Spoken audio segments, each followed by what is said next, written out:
amba jiif caaqil kana soo jeeda beesha ciise waxaan rabaa inaan laba kalmadood ka idhaahdo mashaakilka ka taagan muqdisho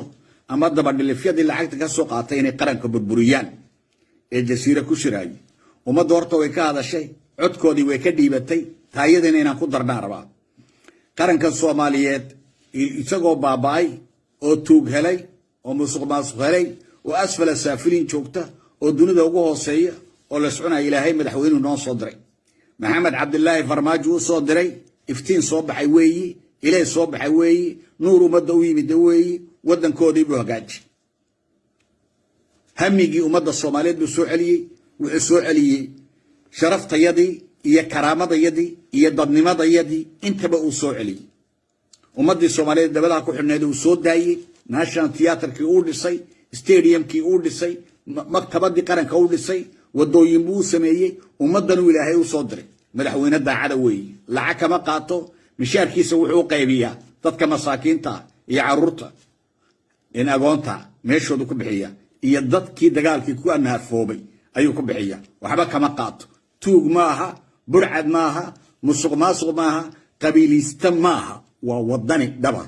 ummadda Soomaaliyeed ilaahay baa u soo diray qalbigayga iyo qulubteedu ku jira niyadaydu ku jira waana jecel ummadda Soomaaliyeed meel walba ay joogtaba qalbigooda ay ku haysa farmaajo 12 nin ee burcada ah ee Kenya la soo shiray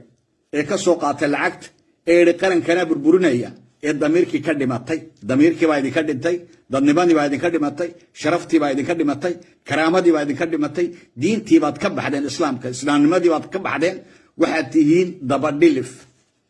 wixii aad cuni jirteen baad weydeen musuq maasuqii baad weydeen tuugadii baad weydeen dhulkii aad iibinayseen baad weydeen badii aad xaraashayseen baad weydeen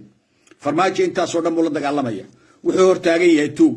qaran dumis qabiiliste musuq maasuq dadkii badeena iibiyay dadkii meel walba iibiyay qarankeennii ayuu hortaagan yahay waxa ku haystaan wax kala ma waa dalkan maxaad hore ugu wadaa halkiisa maad ku deysid inay boobaan bay rabaan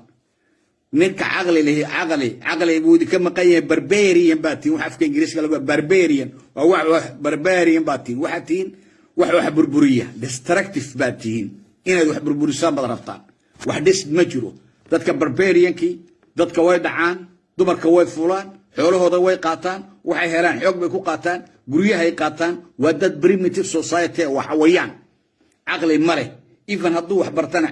waxbar cilmiga waxa barashadiisa waxa looga baahan yahay inuu qofku aqoon leeyahay waa inuu aqli leeyahay cilmiga hal lagu dhigay aqliga kaashabali aqli baa loo baahan yahay nin Soomaaliya oo damiir Soomaaliyeed oo dadnimo Soomaaliyeed oo sharaf Soomaaliyeed oo karaamad Soomaaliyeed oo sharaf ku jirto intuu Kenya hoosta oo Soomaaliya cul yihiin lacag intuu ka soo qaato halkan jasiira lama fadhiisteen Kenya isma tuseen wixii Kenya u soo qortay ma sheegeen gadab ciidamada Soomaaliyeed ka baxay halkay tagaan ciidamada Soomaaliyeed bay joogaan ma Kenya xakunto ma ugu Kenya xadkuma ma William Ruto dadkii ulaha waan sameeynaa baatiin laakiin Soomaali weydin ogtahay dalkani shaqo kuma leedineen Umar Finish baa idin sheegay ilaahay khayr siiye Ali Geedi baa idin sheegay wax salaad Ali Jeelaal idin sheegay ummadan baabiin meesaan caruurtan dili meesaan caruurta farmaajo mustaqbal u sameeyay caruurtan mustaqbal ma lahayn waxay gali jireen shabaab nuclear waxay qaadan jireen qori iyo baasuuka ayay qaadanayeen mustaqbal ma lahayn maantana jaamacadii bay ka soo baxayaan iftiin baa u muuqda iftiinka ka burburina ciidamadii buu sameeyay mishaarkii buu siinaya qalabkoodii buu keenay wax walba uu qabtay waxaad qabateen ma jirto dalka waa joogteen waa kii la isku cunay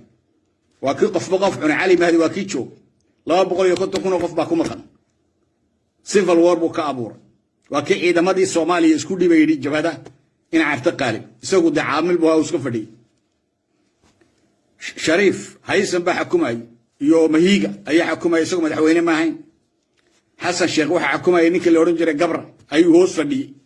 isagu madaxweyne ma ahayn wuxuu bay xadayeen iyagu wuxuu bay boobayeen kuwii baa doonaya dalkan inay baabiyaan dalkan baabiin maysan dadkii aqoon baa u kacay dadku way fahmayaan hadeed ma jirto qori la qaato qabyaalad lagu soo wareego xamar waan duminaynaa waxaas ma shaqeynayaan qarankan uu dhaqaaqay dhinac qabsada يوم من الأيام مركب وطن كان عود يش دل عود لي ما قرن كان يستاجر محكمة بالين صوت تاجية wixii aad samaysana maxkamad laydinku soo taagayo markhaatiya kenya aad ku soo shirteen lacag baad ka soo qaadateen xamar baad timaadeen fowdaan ka ridaynaa dagaal baan ridaynaa ma ridi kartaan waa laydin sheegay naftiinna ha halaagina naftiinna ummadda soomaaliyeed waan salaamayaa meel kastoo joogtaanba iska jira kuwa cadowgaa iska jira idinla walaalkaa ee laydin soo adeegsanaya kenya iyo ay wataan iyo imaaraadku iska jira waa inaad iska ilaalisaan soomaali ha noolaato qaranka soomaaliyeed ha noolaado farmaajana ha noolaado